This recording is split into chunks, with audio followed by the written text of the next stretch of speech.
ਵਾਹਿਗੁਰੂ ਜੀ ਕਾ ਖਾਲਸਾ ਵਾਹਿਗੁਰੂ जी की फतेह। अरदास के संदर्भ में एक बात है, चींटी की चिंगार पहले ही संयुक्त है। ऊंची आवाज़ में की गई अरदासें कुछ समय के लिए मन को ऊपर की तरफ उठाती हैं तथा गंभीरता प्रदान करती हैं, लेकिन वास्तव में हम इन अरदासों में छुपे असल सत्य एवं महानता को समझ नहीं पाते।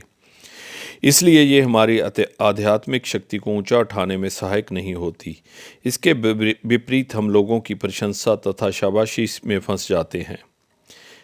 परिणाम स्वरूप हम खुद को धोखा देते हैं, क्योंकि यह अरदास हमारी रूह की गहराइयों से नहीं होती, रूहानी उन्नति में सहायक नहीं होती।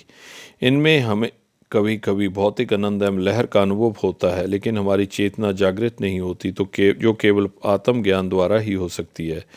परमात्मा हमारी आत्माओं की आत्मा है। वह तो एक चींटी के चलने की आवाज़ भी सुन सकता है। वो हम सबकी ज़रूरतों इससे पहले कि हमें उनकी जानकारी का भली भांति ज्ञाता है।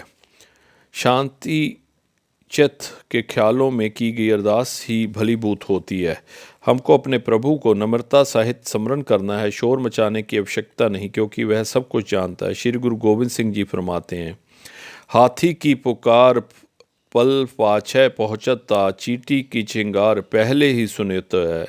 अर्थात वह चींटी के हृदय से निकली पुकार को हाथी की दहाड़ से भी पहले सुन लेता है। मनुष्य मात्र को व्यक्तिगत अरदास में ऊंचा बोलने की आवश्यकता नहीं, उसके लिए तो केवल विचारों की धारा को ही बदलने की आवश्यकता है। इसमें तो केवल मानसिक सिमरन भाव ख्यालों की भाषा ही बहुत है।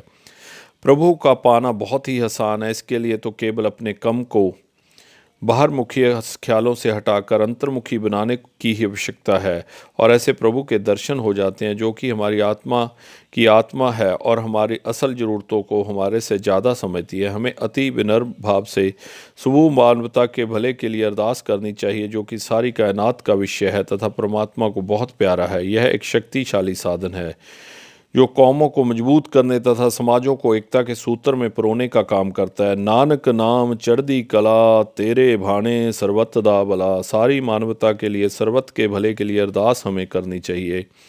अगर हम सबकी खुशी के लिए अरदास करेंगे तो हमें तो खुशियां मिलनी लाजमी है। इसी वक्त हम आपसे लेते हैं अलविदा। वाहिगुरू जी का खालसा, वाहिगुरू जी की फतेह।